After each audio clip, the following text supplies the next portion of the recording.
Hello everyone, कैसे हो सब? I hope all are doing well. Welcome back to the channel. So friends, as we all know कि maternity benefit act 1961 की series चल रही है। तो आज के इस पर्टिकुलर वीडियो में हम लोग कवर करेंगे सेक्शन नंबर 12 से लेकर के सेक्शन नंबर 20। लेकिन फ्रेंड्स, एक इम्पॉर्टेंट बात, अगर आपको मैटरनिटी बेनिफिट एक्ट के रिवीजन नोट्स चाहिए तो आपको स्क्रीन पे जो व्हाट्सएप नंबर शो हो रहा है ना, आप उस नंबर पर मैसेज करिए, आपको नोट्स प्रोवाइड कर दिए जाएंगे। तो चलिए फिर शुरू करते हैं हमारे आज के टॉपिक को। तो फ्रेंड्स, सबसे पहले बात करते हैं सेक्शन नंबर 12 की, that is dismissal during absence of pregnancy.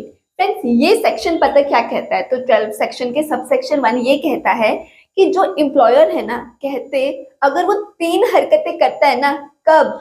जब जो वुमेन क्या है इस एक्ट के अकॉर्डिंगली मैटरनिटी लीव पर है या वो किसी ऐसी छुट्टी पर है जो इस एक्ट के अकॉर्डिंगली अलाउड है, तो इस दौरान कहते जो एम्प्लॉयर है अगर वो 3 हरकतें कर रहा है ना तो वो इलीगल मानी जाएगी। लेकिन वो कौन सी 3 हरकतें, चलिए देखते हैं।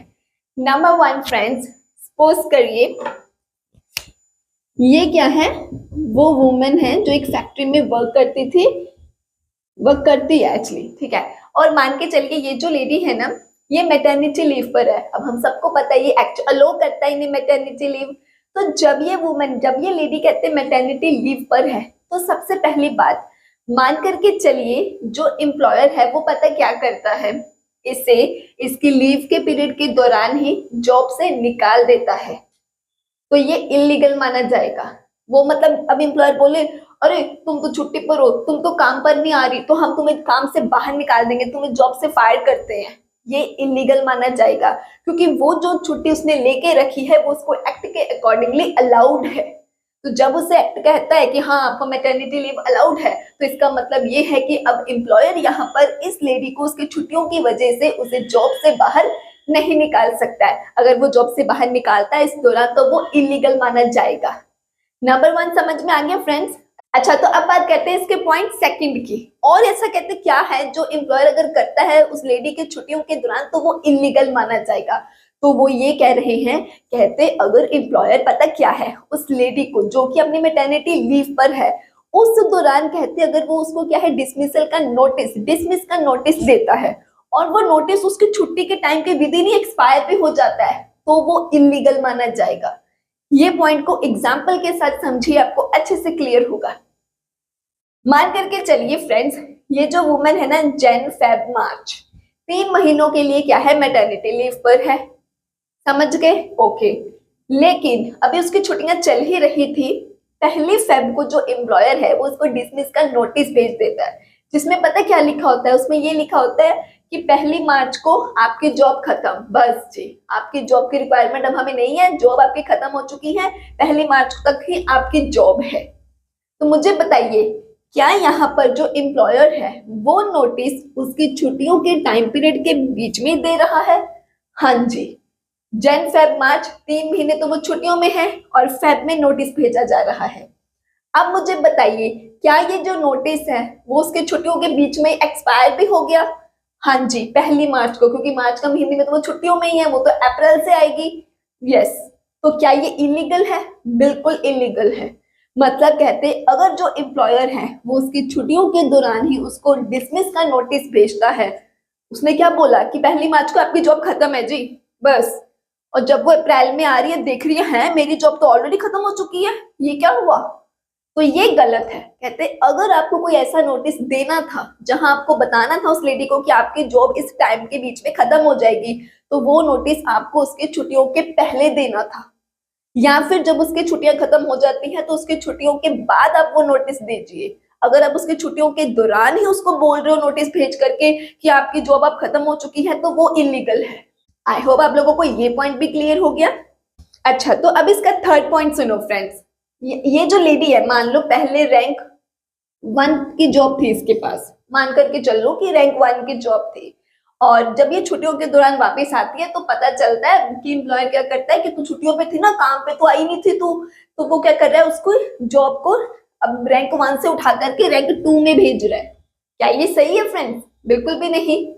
या फिर मान लो पहले इसकी सैलरी 50,000 थी और अब वो क्या कर रहा है, क्योंकि इसने छुट्टियां ली थी, वो बाद में जब वो काम पे आती है तो कहता है सॉरी जी, अब हम आपको 50,000 नहीं देंगे, आपको हमने डाउनग्रेड कर दिया है, अब आपकी जो सैलरी है वो 30,000 होगी। ये सही है? बिल्कुल भी नहीं, क्योंकि वो अपनी मर्जी से छुट्टियों पे नहीं थी, वो उस एक्ट ने उसको अलाउ करा था कि हाँ आप मैटरनिटी लीव ले सकते हो। तो कहते जब एक लेडी छुट्टियों पे जाती है तो ये नहीं अब एम्प्लॉयर क्या करे, उसकी जो पोजीशन पहले थी उसको नीचे गिरा दे या उसकी सैलरी को कम कर दे, या मतलब इस तरह की अगर वो हरकतें करता है ना तो वो भी इलीगल मानी जाएगी। तो आई होप आपको सेक्शन 12 का सबसेक्शन 1 क्लियर हुआ फ्रेंड्स। बस इसमें ये 3 बातें बताई गई हैं। सबसे पहले हमने क्या समझा कि जो एम्प्लॉयर है वो उस लेडी को जॉब से बाहर नहीं निकाल सकता ये कह करके कि तुम छुट्टियों पर हो तो अब हम तुम्हें काम पे नहीं रखेंगे, तुम्हें नौकरी से निकाल रहे हैं। दूसरा, वो उसकी छुट्टियों के दौरान उसको डिसमिस का नोटिस भी नहीं भेज सकता है। तीसरा, वो ये नहीं कि अब वो छुट्टियों पर थी तो अब पीछे से उसकी रैंक खराब कर दो या उसको नीचे पोजीशन पे भेज दो या उसकी सैलरी कम कर दो, आप ये हरकत भी नहीं कर सकते, क्योंकि अगर एम्प्लॉयर ऐसा करता है तो वो इलीगल माना जाएगा। सो आई होप सभी को सेक्शन 12 का सबसेक्शन 1 क्लियर हो गया। गुड। तो अब बात करते हैं सेक्शन 12 के सबसेक्शन 2 के पॉइंट ए के बारे में फ्रेंड्स। ये बता क्या कहता है, कहते कि सपोज करो एक लेडी है जिसे कि एम्प्लॉयर ने क्या है जॉब से निकाल दिया है, लेकिन कहते अगर किसी लेडी को जॉब से निकाल दिया गया है तो इसका मतलब ये नहीं है कि उसको उसका हक नहीं मिलेगा, मतलब उसके जो भी मैटरनिटी के बेनिफिट्स बनते हैं या जो भी मेडिकल बोनस बनता है ना वो तब भी नहीं रोका जा सकता, वो उसे तब भी मिलेगा। ठीक है, तो मान के चलो मिसेस पिंकी क्या है उसे जॉब से तो निकाल दिया गया, लेकिन फिर भी क्या है कहते हैं उनके अब जो भी मेडिकल बोनस बनता है या जो भी उनके मैटरनिटी बेनिफिट्स मिलते हैं वो तब भी उन्हें मिलेंगे ही मिलेंगे। लेकिन एक एक्सेप्शन है, वो क्या है, सपोज करिए जो मिसेस पिंकी है ना उन्होंने क्या है फ्रॉड करा है या उन्होंने कंपनी के रूल्स को तोड़ा है या कोई वायलेशन करा है, तो फिर ऐसे केस में क्या है जो एम्प्लॉयर है ना वो रिटर्न नोटिस दे करके उनके जो भी मेडिकल बोनस बनता है या जो भी मैटरनिटी के बेनिफिट्स बनते हैं उन्हें देने से मना कर सकता है, वो रोक सकता है उन्हें वो बेनिफिट्स देने से या बोनस देने से, लेकिन सिर्फ तभी अगर वो कोई फ्रॉड करती है या कंपनी के रूल्स तोड़ती है या वायलेशन करती है इस एक्ट के रूल्स का।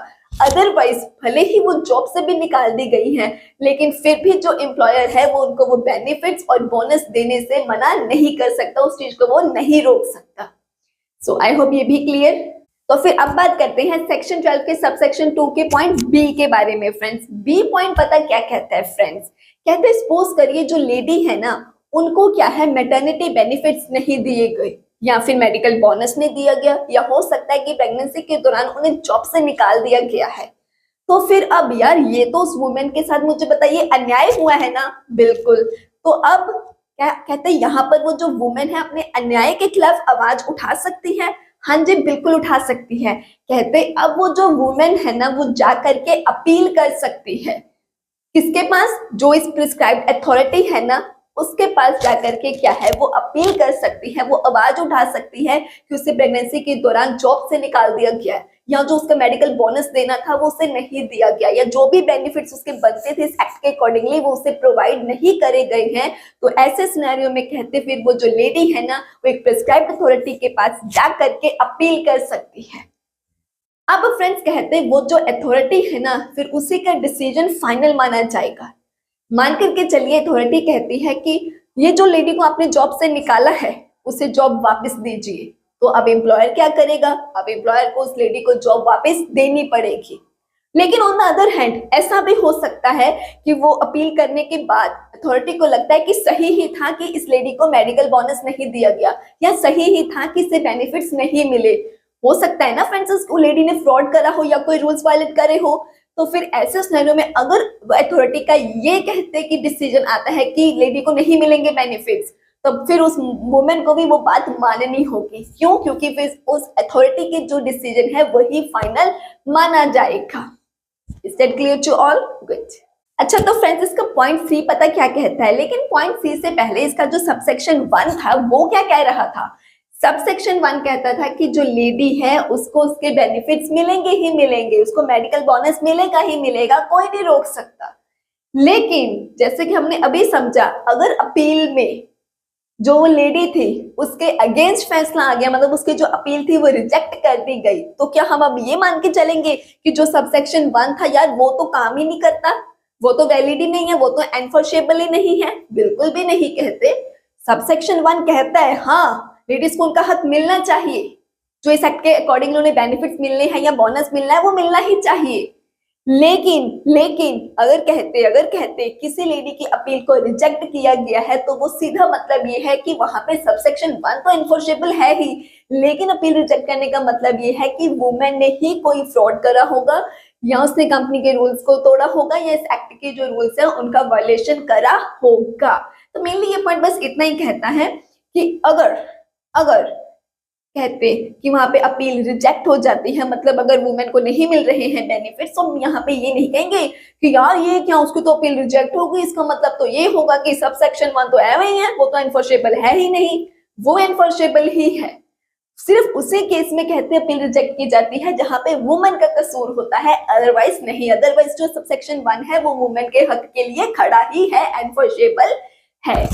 तो ये सभी को पॉइंट ये भी क्लियर हो गया, good. So now friends let's talk about section number 13, that is no deduction of wages in certain cases. अच्छा मुझे एक बात बताइए फ्रेंड्स, ये ना जो वुमेन है, ठीक है जी, ये ना प्रेगनेंसी के चलते क्या है मुझे बताइए, क्या ये कोई हैवी वर्क कर पाएंगे अपने वर्किंग एनवायरनमेंट में? बिल्कुल भी नहीं। अब इन्हें काम जो होगा वो कुछ ऐसा ही देंगे ना जो ज्यादा हैवी लोड वाला ना हो, या जिससे इनकी हेल्थ के ऊपर कोई इफेक्ट ना पड़े बुरा, राइट? अच्छा, तो पहला सिनेरियो, पहला केस तो ये हो गया कि इन्हें हैवी वर्क वाला काम नहीं दिया जा रहा, मतलब ये लाइट वर्क ही कर रही हैं। दूसरा ये है कि जब ये प्रेगनेंसी के बाद अब आ रही है अपने काम पर, तो हमें पता है, हमने पढ़ा था कि क्रच फैसिलिटी भी प्रोवाइड करी जाती है ना? वहां पर हमने ये भी पढ़ा था कि इन्हें क्या ब्रेक मिलती है ताकि ये अपने बच्चों को फीड कर सके, पढ़ा था ना आपने ये? हाँ जी। तो दूसरा केस ये है कि ये बीच में ब्रेक भी लेती है अपने बच्चे को फीड करने के लिए। पहला केस हमने देखा कि अब ये हैवी वर्क नहीं कर रही है, दूसरा हमने ये देखा कि ये बीच में ब्रेक भी लेती है। तो फिर ये अब देखकर कि अब मैडम आप तो कर ही नहीं रही हैवी वर्क, आप तो बीच में ब्रेक भी ले रही हैं, तो इसका मतलब ये है चलो जी आपकी जो डेली यूजुअल वेज बनती थी ना उसको कम कर दो, उसमें थोड़ी कटौती कर दी जाए। क्या ये जायज है? बिल्कुल भी नहीं, गलत है ना ये? हाँ। तो सेक्शन 13 फ्रेंड्स यही कहता है कि अगर कोई लेडी वो अब हैवी वर्क नहीं कर रही है तो इसका मतलब ये नहीं है कि आप उनकी वेजेस में कटौती कर दो, उसको कम कर दो, ये कहकर कि मैडम जी अब तो आप करती नहीं है हैवी वर्क तो हम आपकी वेजेस कम कर रहे हैं। एम्प्लॉयर ऐसा बिल्कुल नहीं कर सकता। दूसरा, आप बोलो कि क्योंकि अब आपका बेबी है आप उसको फीड करने के लिए ब्रेक लेती हैं तो इसलिए ना हम आपकी वेजेस को कम कर रहे हैं, बिल्कुल भी एम्प्लॉयर ऐसा नहीं कर सकता। तो ये वो दो केस बताए गए हैं जिसमें कहते हैं कि वुमेन की जो यूजुअली जो डेली वेजेस हैं उसको आप जो है डिडक्ट नहीं कर सकते हैं, कम नहीं कर सकते हैं, जितनी वेजेस उसकी बनती हैं उतनी ही उसको बिल्कुल मिलेगी। सो आई होप आप सभी को सेक्शन नंबर 13 क्लियर हो गया फ्रेंड्स, सिंपल था ये section, good. Now my dear friends, let's talk about section number 14, that is appointment of inspectors. अब यार ये जो हमारा एक्ट है इसकी जो प्रोविजंस है वो एक्चुअल में फॉलो करी जा रही है या नहीं, कौन देखेगा? कोई तो देखेगा ना। तो कहते वो जो इंस्पेक्टर है ना वो ये इंश्योर करता है कि जो भी इस एक्ट के रूल्स एंड रेगुलेशंस हैं वो प्रॉपरली फॉलो करे जा रहे हैं। कहने का मतलब है कि वो जो लेडीज फैक्ट्रीज में ऑर्गेनाइजेशंस में काम करती हैं उनको इस एक्ट के तहत जो भी बेनिफिट्स हैं जो भी बोनसेस हैं वो सब मिल रहे हैं। लेकिन ये इंस्पेक्टर को अपॉइंट कौन करता है? तो कहते जो अपॉइंट करता है वो गवर्नमेंट ऑफिशियल गैजेट में नोटिफिकेशन दे करके करती है। लेकिन ये क्या काम करेंगे, किस एरिया में काम करेंगे, मतलब इनका जुरिस्डिक्शन क्या होगा, अपॉइंट करने का तरीका क्या होगा, ये सब कुछ क्या है गवर्नमेंट ही प्रिस्क्राइब करती है। सो ये तो बहुत ही सिंपल था फ्रेंड्स, आई होप ये सेक्शन सभी को क्लियर हो गया, good. Now let's talk about section number 15, that is powers and duties of inspector. Section 14 में हमें पता चल गया है जी जो गवर्नमेंट है वो क्या है रिटर्न नोटिफिकेशन दे करके क्या करती है, हाँ जी इंस्पेक्टर को अपॉइंट कर देती है। लेकिन यार अब ये भी तो पता चलना चाहिए ना कि वो जो इंस्पेक्टर है उसकी पावर्स एंड ड्यूटीज क्या है, तो चलिए वो देखते हैं अब। तो इसका सबसे पहला पॉइंट पता क्या कहता है फ्रेंड्स, जो इंस्पेक्टर है ना, वो किसी भी कंपनी में, किसी भी ऑफिस में, किसी भी फैक्ट्री में, ऑर्गेनाइजेशन में जा करके, जिसमें लेडीज वर्क करती हैं, वुमेन वर्क करती हैं, वो जा सकता है इंस्पेक्शन करने के लिए। लेकिन यार अगर इंस्पेक्टर को लगे कि अकेला नहीं मैं संभाल सकता, साथ में असिस्टेंट चाहिए, तो गवर्नमेंट द्वारा ही कहते हैं जो उसको असिस्टेंट साथ में दिए जाते हैं वो उन्हें भी ले जा सकता है उस फैक्ट्री में प्रॉपरली इंस्पेक्शन करने के लिए। क्यों असिस्टेंट लेके जाता है? ताकि उसको मदद मिल सके।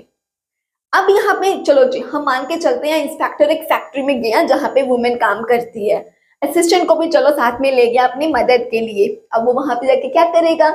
अब वो वहां पर जाकर के कहते जो भी रजिस्टर्स हैं, जो भी डॉक्यूमेंट्स हैं, जो भी उसे लगता है कि रिकॉर्ड्स उसको चाहिए, क्यों चाहिए होंगे जरा सोचिए। बिल्कुल वो ये देखने के लिए कि क्योंकि देखो जो रिकॉर्ड है, जो रजिस्टर्स हैं, उसमें सब मेंटेन करके रखा होता है ना कि हमने कितने वुमेन को हमने मेडिकल बोनस दिए हैं, कितने मैटरनिटी लीव दी है, या कितने बेनिफिट्स दिए हैं, कितनी लेडीज काम करती हैं, उनका क्या एज, क्या एड्रेस है, ये सब कुछ तो उसमें मेंशन ही होता है। तो यही सब चेक करने के लिए कि एक्चुअल में इस ये जो फैक्ट्री है या ये जो ऑर्गेनाइजेशन है वहां पर ये सारे बेनिफिट्स दिए भी जा रहे हैं या नहीं, तो ये सब देखने के लिए वो कोई भी रिकॉर्ड, कोई भी डॉक्यूमेंट, कोई भी रजिस्टर मंगवा सकता है। एम्प्लॉयर को बोल सकता है कि ये दिखाइए, हमें इंस्पेक्शन करनी है, हम चेक करना चाहते हैं कि आपकी जो कंपनी है या फैक्ट्री है या ऑर्गेनाइजेशन है वो इस एक्ट के रूल्स को फॉलो कर रही है या फिर नहीं। अच्छा, तो अब इसका जो पॉइंट बी है ना फ्रेंड्स, वो जरा ध्यान से समझना, ध्यान से सुनना उसको। सपोज करिए फ्रेंड्स ये एक पर्सन एक फैक्ट्री में काम करता है और एक इंस्पेक्टर जो है उसको लगता है, मान के चलो मैं ही इंस्पेक्टर हूँ और ये बंदा इस फैक्ट्री में काम करता है। अब मेरे को लगता है यार ये रीजनेबल बंदा लगता है, सही लगता है, इसी फैक्ट्री में काम करता है, चलो इसको थोड़ा सा पूछताछ करते हैं, इससे पता तो चले भाई इस फैक्ट्री में रूल्स फॉलो करे जा रहे हैं या नहीं। तो मैंने इसको पकड़ा, मैंने कहा सुन भाई मुझे बता, ये जो फैक्ट्री है इसमें वुमेन काम करती हैं? उसने बोला हाँ जी करती हैं। तो मैंने बोला बता यहाँ पे काम करने वाली जो वुमेन है उनको मैटरनिटी बेनिफिट्स मिलते हैं या नहीं मिलते हैं? या फिर मैंने कहा एक काम कर मुझे ये भी बता, आज तक यहाँ पे कोई अनफेयर ऐसा हुआ है कि किसी वुमेन को आपने डिसमिस कर दिया, या फिर आपने क्या है उसको बोनस नहीं प्रोवाइड करा एम्प्लॉयर ने, या मतलब ऐसा कुछ भी हरकत हुआ? मतलब कहने का कि मुझे बता किसी वुमेन का ऐसे हक जो है वो यहाँ पे उससे छीना है, तो मुझे ये सब कुछ बता। तो ये मुझे बता रहा है, इसने बोला कि हाँ जी यहाँ पे वुमेन काम करती है, हाँ जी यहाँ पे वुमेन को प्रॉपर बेनिफिट दिए जाते हैं। इसने बोला नहीं नहीं मैम ऐसा यहाँ पे कुछ नहीं होता, यहाँ पे आज तक ऐसा कुछ नहीं हुआ है, किसी वुमेन से उसका हक नहीं छीना गया है, प्रॉपरली जो भी बेनिफिट्स बनते हैं वो उनको प्रोवाइड करे जाते हैं। तो मैंने कहा वाओ आपकी कंपनी तो बहुत अच्छी है, ओके, लेकिन ठीक है मैंने इसकी बात मान ली। अब ना एक दूसरा सिनेरियो देखो, ये तो बहुत अच्छा वाला सिनेरियो था जहां पे सब कुछ अच्छा अच्छा है। अब एक दूसरा सिनेरियो सुनना फ्रेंड्स, इसको ध्यान से सुनना। सपोज करो मैंने इसको पूछा कि मुझे बताइए आपकी फैक्ट्री में जो भी ये मैटरनिटी बेनिफिट एक्ट के तहत रूल्स बने हैं, जो भी बेनिफिट्स देने बनते हैं वुमेन को वो प्रॉपरली दिए जाते हैं? इसने बोला हाँ जी। तो मैंने इसको पूछा कभी ऐसा हुआ है कि वुमेन से उसका हक छीना गया है? कभी ऐसा हुआ है कि उसका मेडिकल बोनस रोक दिया गया हो, या कभी ऐसा हुआ है कि उसके बेनिफिट्स रोक दिए गए हो? अब कहानी में ना बहुत बढ़िया ट्विस्ट है, ध्यान से सुनना फ्रेंड्स। एक्चुअली ना ऐसा हुआ था, लेकिन ये बंदा खुद उस काम में इन्वॉल्व था, उस गलत काम में। जब भी किसी वुमेन से मान के चलो इस फैक्ट्री में क्या है, एक बार ऐसा हुआ था कि एक वुमेन को मेडिकल बोनस देने से रोक दिया गया था, या हो सकता है कि प्रेगनेंसी के दौरान उसे जॉब से निकाल दिया गया था। तो डेट मीन्स यहाँ पे क्या हुआ, इस एक्ट के रूल्स को फॉलो नहीं करा गया, यही बात हुई ना। लेकिन फ्रेंड्स अब ये कैसे बोले हाँ जी हुआ था? क्यों नहीं बोल सकता मुझे बताओ? हाँ यार ये तो खुद उस काम में इन्वॉल्व था। तो अब ये क्यों बोलेगा? बोलेगा तो खुद फंसेगा। तो यहाँ पे ये पॉइंट यही कहता है कि अगर कोई पर्सन खुद उसको लगता है कि जवाब देने से मैं लीगली किसी केस में फंस सकता हूं, तो वहां पे उसके पास चुप रहने का पूरा हक है। मैं इसको फोर्स नहीं कर सकती कि बता तू क्यों नहीं बता रहा, बता बता बता मुझे, मैं इसे फोर्स नहीं कर सकती। ठीक है ये नहीं बता रहा, ये क्यों नहीं बता रहा, ये अपने आप को बचाने के लिए नहीं बता रहा, तो मैं इसको फोर्स नहीं करूंगी, मैं किसी और से पूछ लूंगी, लेकिन इस बंदे को फोर्स नहीं करूंगी। अगर कोई अपने आप को बचाने के चक्कर में कि अब मैं ही किसी केस में ना फंस जाऊं, वो चुप है, तो आप उसे फोर्स नहीं कर सकते हो, उसके पास चुप रहने का पूरा हक है। आप जाइए किसी और से पूछिए। तो ये पॉइंट सभी को क्लियर हुआ? ठीक है। ठीक है। अच्छा, तो मतलब बस सीधा सीधा इसमें यही है कि आप किसी बंदे को खुद अपने ही खिलाफ बोलने के लिए मजबूर नहीं कर सकते, क्योंकि यहाँ पे देखो, अगर मैं इसको मजबूर करती हूँ बोलने के लिए तो इसका मतलब तो यही है ना कहीं मैं इसको खुद अपने ही अगेंस्ट बोलने को बोल रही हूँ। तो किसी पर्सन को आप खुद उसके ही अगेंस्ट बोलने के लिए मजबूर नहीं कर सकते। तो ये थी इसमें सिंपल बात बोली गई। तो फिर अब इसके बात करते हैं पॉइंट सी के बारे में। अब ना ऐसा इंस्पेक्टर मेरे पास राइट है कि मैं एम्प्लॉयर से, ये तो कोई एक पर्सन था जो इस फैक्ट्री में काम करता था जिससे मैंने पूछा। अब मान के चलो फ्रेंड्स, ये जो है ना वो इस फैक्ट्री का कोई रैंडम पर्सन नहीं, एक एम्प्लॉयर है। तो मैं जाकर ना इससे पूछ सकती हूँ, एम्प्लॉयर जी हेलो कैसे हो। इसने बोला हाँ जी बताइए। मैंने कहा चलो मुझे थोड़ा रिकॉर्ड तो दिखाइए, पेमेंट की डिटेल्स तो दिखाइए, जो वुमेन को ऐसा मेडिकल बेनिफिट और मेडिकल बोनस आपने दिया है, जरा आज तक कितने बोनसेस दिए हैं, कितने बेनिफिट्स दिए हैं, पूरा दिखाइए जरा। आपको हमें रजिस्टर बनाया होगा आपने, दिखाइए हमें रजिस्टर रिकॉर्ड्स दिखाइए। या फिर इसके साथ साथ मैं से ये भी कह सकती हूँ, देखो एक तो मैं इससे सारी रिकॉर्ड्स, पेमेंट की डिटेल्स वगैरह मांग सकती हूँ। दूसरे से मैं ये कह सकती हूँ फैक्ट्री में वुमेन काम करती हैं। इसने कहा हाँ जी काम करती हैं। मैंने कहा कितनी वुमेन काम करती हैं, क्या एज है, क्या एड्रेस है, पूरा का पूरा एक रिकॉर्ड दिखाइए हमें, मैं वो रिकॉर्ड भी चेक कर सकती हूँ। तीसरा मैंने इससे बोला देखो फ्रेंड्स, ये तो आपको भी पता है कि अगर कोई वुमेन को मैटरनिटी लीव चाहिए होती है तो पहले वो रिक्वेस्ट भेजती है, एक एप्लीकेशन भेजती है, नोटिस भेजती है ना। तो मैं इसे कह सकती हूँ कि अच्छा तो तुमने आज तक कितनी वुमेन की रिक्वेस्ट एक्सेप्ट करी है, मतलब जो वुमेन आपको एप्लीकेशंस भेजती हैं या रिक्वेस्ट भेजती हैं, जरा हमें वो भी चेक करवाइए। तो ये सब बातें कि इंस्पेक्टर क्या है एम्प्लॉयर को बोल सकता है। Is that clear? गुड। अच्छा, तो फ्रेंड्स हमने पॉइंट ए बी सी में ये तो समझ लिया कि हम क्या है, इंस्पेक्टर क्या है, रिकॉर्ड्स हो गए, रजिस्टर्स हो गए, डॉक्यूमेंट्स हो गए, उन सबको चेक कर सकता है। लेकिन अगर वो उनकी कॉपी लेना चाहे तो ले सकता है, बिल्कुल। अगर मैं कहूँ ओ हेलो एम्प्लॉयर जी, जो आपने ये रिकॉर्ड्स दिखा रहे हो ना, मुझे इनकी कॉपी चाहिए, तो वो मुझे देगा कॉपी, वो मना नहीं कर सकता यहाँ पे। अब एम्प्लॉयर उससे बोलूँ कि ये जो रजिस्टर्स है या ये जो डॉक्यूमेंट है मुझे इनकी कॉपी चाहिए वेरिफिकेशन के लिए, इंस्पेक्शन के लिए, तो उसे वो कॉपी जो है प्रोवाइड करनी ही पड़ेगी। सो आई होप फ्रेंड्स आपको सेक्शन नंबर 15 समझ में आ गया, पता चल गया ना फ्रेंड्स कि इंस्पेक्टर की क्या क्या पावर्स एंड ड्यूटीज होती हैं। गुड। लेकिन एक बार फिर से फ्रेंड्स, अगर आपको मैटरनिटी बेनिफिट एक्ट के रिवीजन नोट्स चाहिए तो स्क्रीन पे शो हो रहे नंबर पे आप मैसेज करिए, आपको नोट्स प्रोवाइड कर दिए जाएंगे। Now my dear friends, let's talk about section number 16, that is inspectors to be public servant. Section 15 में हमने इसकी पावर्स एंड ड्यूटीज समझ ली। उससे पहले हमें ये पता चला था कि गवर्नमेंट इसको अपॉइंट करती है। अब सेक्शन 16 पता क्या कहता है, कहते हैं आईपीसी, इंडियन पेनल कोड का जो सेक्शन नंबर 21 है ना, उसके तहत उस इंस्पेक्टर को पब्लिक सर्वेंट माना जाता है। तो इसका मतलब जो एक सरकारी अधिकारी होता है ना फ्रेंड्स, उसके ऊपर जो कानून के रूल्स अप्लाई होते हैं ना, वो इसके ऊपर भी होंगे। अब मानकर चलो, जैसा कि हमें पता है फ्रेंड्स कि जो इंस्पेक्टर होता है वो क्या करता है, वो जा करके इंस्पेक्शन करता है। लेकिन सपोज करो एक XYZ फैक्ट्री में वो इंस्पेक्टर गया, ठीक है, सपोज करो वो गया। अच्छा, अब उस फैक्ट्री में ना एक वुमेन से उसका हक छीना गया था। कहने का मतलब है कि उसे मैटरनिटी बेनिफिट्स नहीं दिए गए थे। वो इंस्पेक्टर को ये बात पता चल गई। अब एम्प्लॉयर क्या कर रहा है, एम्प्लॉयर खुद बचने के लिए उसको रिश्वत दे रहा है और इंस्पेक्टर रिश्वत ले भी रहा है। अगर ऐसा पता चल जाए कि इंस्पेक्टर ने रिश्वत ली है या वो कोई भी ऐसा गलत हरकत कर रहा है, तब कहते जो सरकारी अधिकारी को जो कानून के अकॉर्डिंगली पनिशमेंट मिलती है ना, उसी तरह से उस इंस्पेक्टर को भी मिलेगी। तो सीधी बात, इंस्पेक्टर को क्या है फ्रेंड्स, पब्लिक सर्वेंट माना गया है। किसके तहत? इंडियन पेनल कोड के सेक्शन 21 के तहत। तो जो रूल्स कहते हैं सेक्शन 21 के अकॉर्डिंगली, मतलब आईपीसी के अकॉर्डिंगली एक सरकारी अधिकारी के ऊपर लागू होते हैं, वही सेम रूल्स क्या है इंस्पेक्टर के ऊपर भी लागू होंगे। सो आई होप आपको सेक्शन नंबर 16 भी अच्छे से क्लियर हो गया। Good. Now my dear friends, let's talk about section number 17, that is power of inspector to direct payments to be made. ये सेक्शन ध्यान से समझना फ्रेंड्स। इसमें सबसे पहले बात पता क्या करी गई है, मान के चलिए ये जो वुमेन है ना, या तो पता इसके साथ क्या हुआ है, इसको जो मैटरनिटी बेनिफिट्स है, जो पेमेंट्स देनी बनती थी ना, वो पेमेंट रोक ली गई है, इसे नहीं प्रोवाइड करी गई है। तो कहते हैं अब ये जो वुमेन है ना, वो इंस्पेक्टर के पास जा करके कंप्लेंट कर सकती है।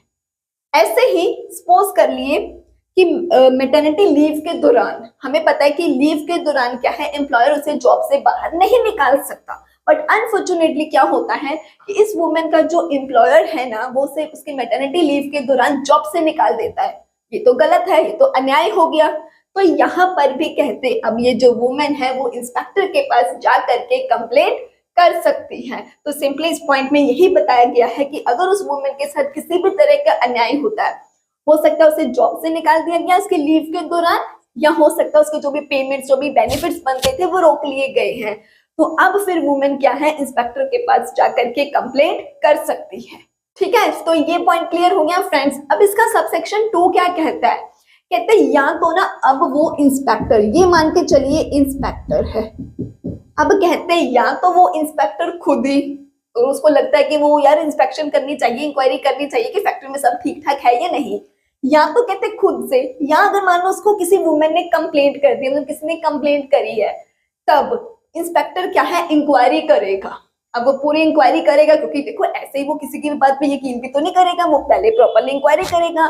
तो इंस्पेक्टर जब पूरी इंक्वायरी करता है, मान के चलिए इंस्पेक्टर को लगता है कि ये लेडी जो वुमेन है ये बिल्कुल ठीक बोल रही थी, बिल्कुल ठीक बोल रही थी, इसको क्या है जानबूझ के गलत तरीके से इसके लीव के दौरान पे जॉब से निकाला गया है, तो वो यहाँ पे अब जो इंस्पेक्टर है वो एम्प्लॉयर को ये ऑर्डर दे सकता है कि क्यों जॉब से निकाला उसे, चल इसे जॉब पे वापस रख। तो एम्प्लॉयर को फिर इंस्पेक्टर का ये कहना मानना पड़ेगा, वो उस लड़की को उस लेडी को फिर से जॉब पे रखेगा। ठीक इसी तरह से मान के चलिए इसको कंप्लेंट करी थी इंस्पेक्टर को कि जी हमारे जो बेनिफिट्स बनते थे, जो पेमेंट्स बनती थी वो रोक ली गई है, प्रोवाइड नहीं करी गई।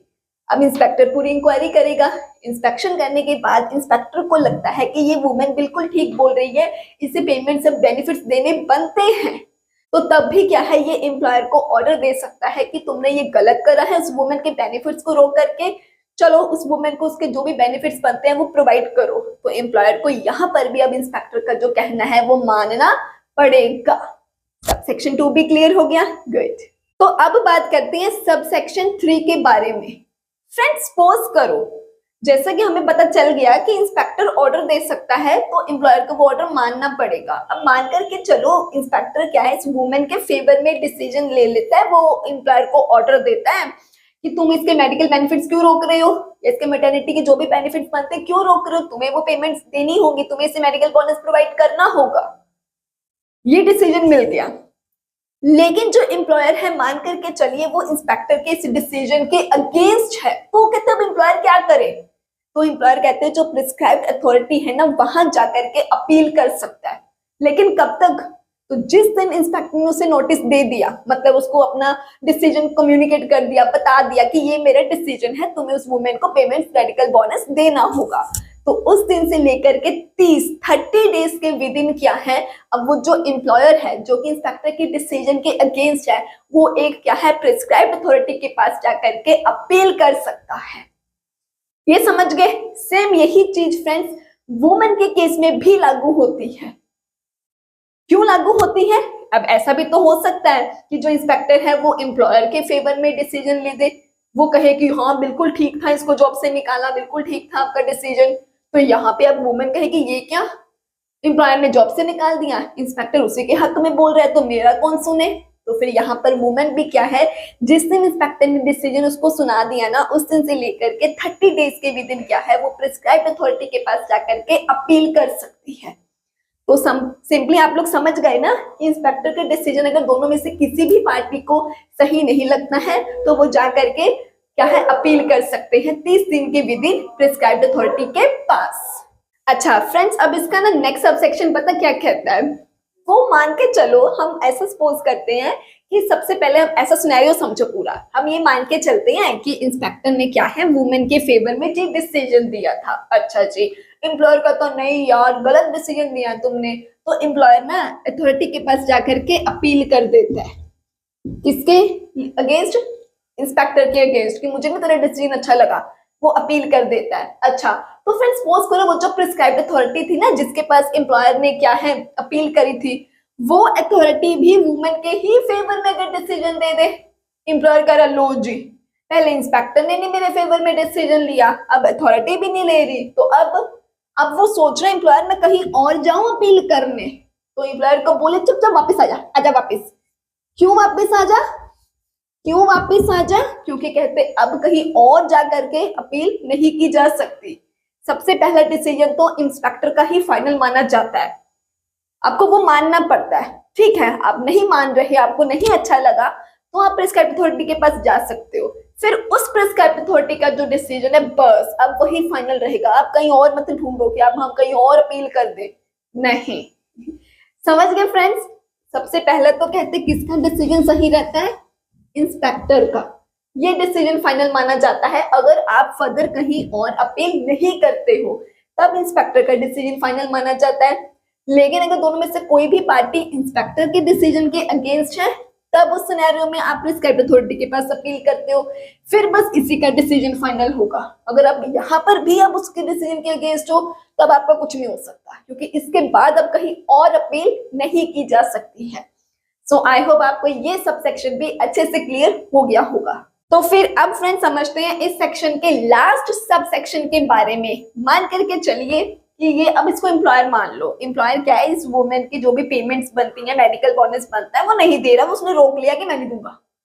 तो फिर अब इंस्पेक्टर क्या करेगा? उस एम्प्लॉयर को एक सर्टिफिकेट इशू करेगा। अब उस सर्टिफिकेट को कलेक्टर के पास, अब यहाँ पे कलेक्टर की एंट्री होती है फ्रेंड्स। अब कहते हो सर्टिफिकेट को कलेक्टर के पास भेजा जाएगा। अब पता क्या होगा? लैंड रेवेन्यू की जैसे रकम कहते हैं, जो बकाई रकम रह जाती है वो फोर्सफुली रिकवर करी जाती है ना। मतलब सीधी भाषा में बोलो तो कहते हैं, सीधी भाषा में अगर मैं समझाऊं ना ये पॉइंट क्या कह रहा है, सर्टिफिकेट इशू करा, उसको वो सर्टिफिकेट कलेक्टर के पास भेजा गया। मतलब यहाँ पर अब उस एम्प्लॉयर से जो कि वुमेन को पेमेंट्स देने से मना कर रहा है, उस पेमेंट्स को फोर्सफुली रिकवर किया जाएगा, जैसे कि टैक्स की रिकवरी होती है। समझ गए फ्रेंड्स? सो आई होप आप सभी को सेक्शन नंबर 17 भी क्लियर हो गया। लेकिन फिर भी आपको किसी भी सेक्शन में कोई भी डाउट है तो भेज दीजिए, कमेंट करके पूछ सकते हो।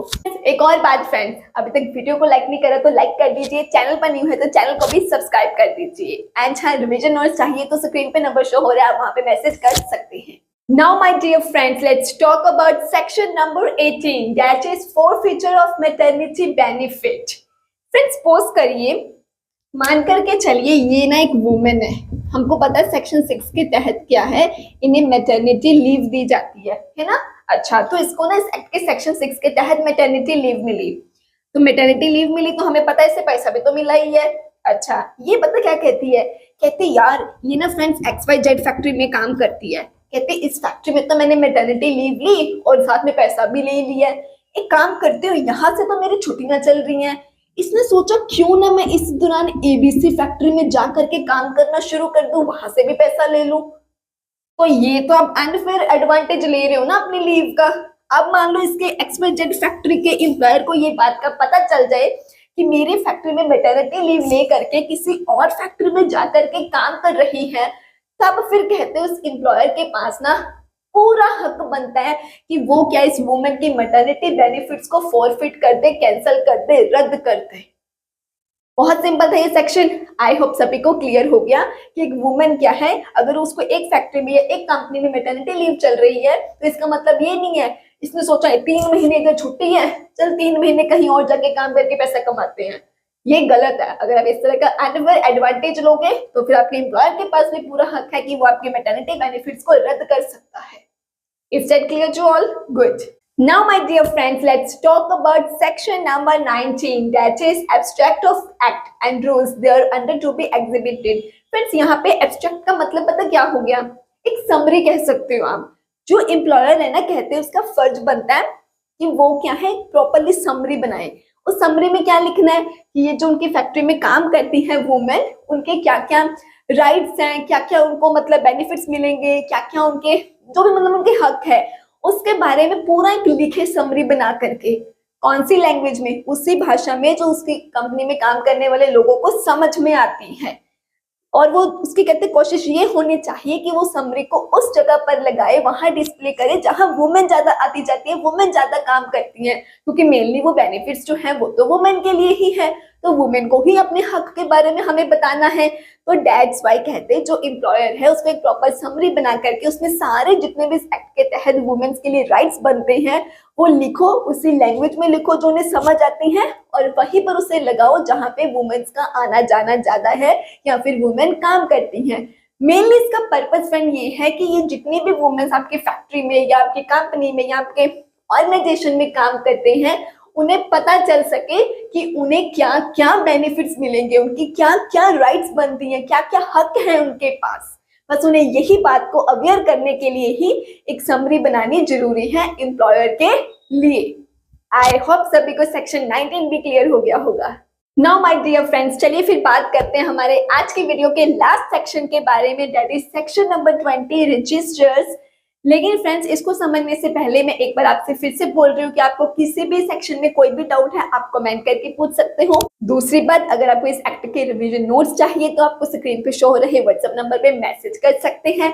तीसरी बात, अभी तक वीडियो को लाइक नहीं करा तो लाइक कर दीजिए। चौथी बात, अभी तक चैनल को सब्सक्राइब नहीं करा तो सब्सक्राइब कर दीजिए। चलिए फिर अब समझते हैं सेक्शन नंबर 20 रजिस्टर्स। फ्रेंड्स यहाँ पे कहते हैं जो एम्प्लॉयर है ना उसे ना एक प्रॉपर रजिस्टर जो भी रिकॉर्ड्स हो गए, डॉक्यूमेंट्स हो गए मेंटेन करके रखने जरूरी है। किस फॉर्मेट में जो प्रिस्क्राइब्ड करा गया है, मतलब जो फॉर्मेट आपको प्रिस्क्राइब करा गया है कि इस फॉर्मेट में इस मैनर में आपको रिकॉर्ड्स बनाने हैं, तो आपको वही प्रिस्क्राइब जो मैनर है, जो फॉर्मेट है वो क्या है फॉलो करके ही रिकॉर्ड्स मेंटेन करने हैं। लेकिन उस रिकॉर्ड्स में, उस रजिस्टर्स में होगा क्या, मेंटेन क्या करना है? करना ये है कहते हैं कि आपकी फैक्ट्री, आपकी कंपनी, आपके ऑर्गेनाइजेशन में जो वुमेन एम्प्लॉयज काम करते हैं ना उनके रिगार्डिंग जितनी भी जरूरी, जितनी भी नेसेसरी इंफॉर्मेशन है, मतलब जो जरूरी जानकारी है वो सारी की सारी आपको मेंटेन करके रखनी है उन रजिस्टर्स में। सो फ्रेंड्स, आई होप सभी को आज का टॉपिक एकदम अच्छे से क्लियर हो गया। तो फिर मिलते हैं अपकमिंग वीडियो में, तब तक के लिए बाय बाय, अपना ध्यान रखिएगा।